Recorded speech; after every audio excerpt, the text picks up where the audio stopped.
এই যে দেখেন আজকে রোদ দেখে সমস্ত খেতাগুলো ধুয়ে দিছি যাতে শুকায় যায়, কারণ কখন বৃষ্টি নেমে যায় তার তো ঠিক নেই। এখন তো অনেক বৃষ্টি হয়, প্রতিদিনই বৃষ্টি হয়। মাশাআল্লাহ আমাদের এখানে ঈদের 2 দিন খুব ভালো গেছে, এই জন্য কোনো সমস্যা হয় না। ঈদের দিনেও কোনো বৃষ্টি হয়নি আমাদের এখানে। ঈদের আজকে ভাবলাম তাহলে আজকে যেহেতু রোদ, তাহলে সমস্ত খেলাগুলো দিয়ে দিই। আর আমারও সিজারের বেশি দিন বাকি নাই, 3 নাম্বার সিজার, যেহেতু তাড়াতাড়ি করতে হবে ডাক্তার বলছে, এই জন্য আমি আস্তে আস্তে প্রিপারেশন নিচ্ছি। আর এখানে দেখেন আমি নিয়ে নিছি, লুঙ্গির কাঁথা নিয়ে নিছি, কারণ বাচ্চা হওয়ার পর যেহেতু গরমে হবে এই জন্য লুঙ্গির কাঁথাগুলোই বেস্ট মনে করছি, এই জন্য লুঙ্গির কাঁথাগুলোই নিয়ে নিছি। আর আমি 1 সপ্তাহ পর্যন্ত যত কাঁথাগুলো ইউজ করি সবগুলোই ফালাই দিই, এগুলো আর দ্বিতীয়বার ইউজ করি না, আর ধোয়ারও কোনো প্রয়োজন মনে করি না এই জন্য। আর এই যে দেখেন মাশাআল্লাহ আমাদের গাছের পিস ফল একদম ছাদ থেকেই ছিঁড়ে খাওয়া যাবে। জানি না কাদের এখানে কি বলে, আমার শ্বশুরবাড়ির এলাকায় এগুলোকে বলে পিস ফল, আর আমার বাবার বাড়ির এলাকায় এগুলোকে বলে কাটলিচু। আপনাদের কাদের এখানে কি নামে পরিচিত অবশ্যই কমেন্ট করে জানাবেন। আর এই তো দুপুরের সময় হয়ে গেছে, এই জন্য নিচে চলে গেলাম রান্নার জন্য।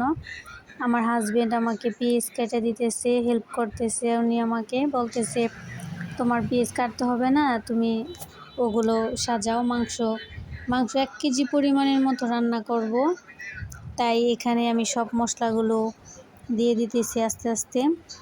আর ওই পাশে আমার হাজবেন্ড আমার জন্য পেঁয়াজ কাইটা একদম রেডি করে দিতেছে। আমাকে বলতেছে যে তুমি হাত লাগাও না, কারণ তোমার হাত জ্বলবে, আমি সব কিছু করে দিব, তুমি শুধু বসাও। ব্যাস, এই তো আমি আস্তে আস্তে সব মশলাগুলো দিয়ে দিলাম। আর এখানে ওনার পেঁয়াজও কাটা শেষ, এখন সমস্ত পেঁয়াজগুলো মাংসের মধ্যে দিয়ে দিব।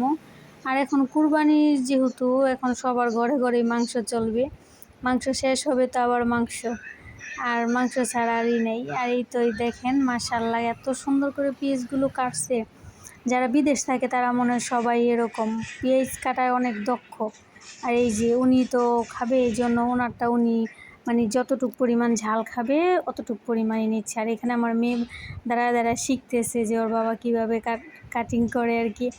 আর এই তো এখানে যে অল্প পরিমাণ তেল দিয়ে দিলাম, সরিষার তেল। উনি বেশি তেল খাবে না, বলছে যে অল্প পরিমাণেই। এই তো আমাকে হাত লাগাইতে দেনে উনি সব মশলা মাখায় নিতেছে। এই যে দেখেন আমার রান্নাও মাশাআল্লাহ শেষ, কালারটা খুব ভালো আসছে এবং খেতেও কিন্তু খুবই ভালো হয়েছে। আর এই যে আমি ভাত বসাই দিছি, এখানে উনি একা খাবে এজন্য অল্প পরিমাণে বসাইছি। আর এইখানে আমার মেয়ে আর আমি দুজনে আম কাইটা নিয়ে আসছি, আম খাচ্ছি। আর আমার হাজবেন্ড একটু বাইরে গেছে, আমরা দুজনেই খাচ্ছি। বেশি পরিমাণে কাটছি যেহেতু উনি বাইরে গেছে, এসে আবার খাবে এই জন্য। আর এখানে তোষকের মধ্যে আমার মেয়ে পানি ফালায় দিছে, তোষকটা আমার হাজবেন্ড নিয়ে ছাদে রোদ দিয়ে আসছে, এই জন্য খাটের এই অবস্থা। আর এই যে আমগুলো আমার ফুফা শ্বশুরের বাসা থেকে নিয়ে আসছে। আর এই তো আমার সমস্ত খাতাগুলো শুকায় গেছে, এখন আমি এক এক করে বাস করে নিব। আজকের ভিডিও এই পর্যন্ত। আল্লাহ হাফেজ, আসসালামু আলাইকুম।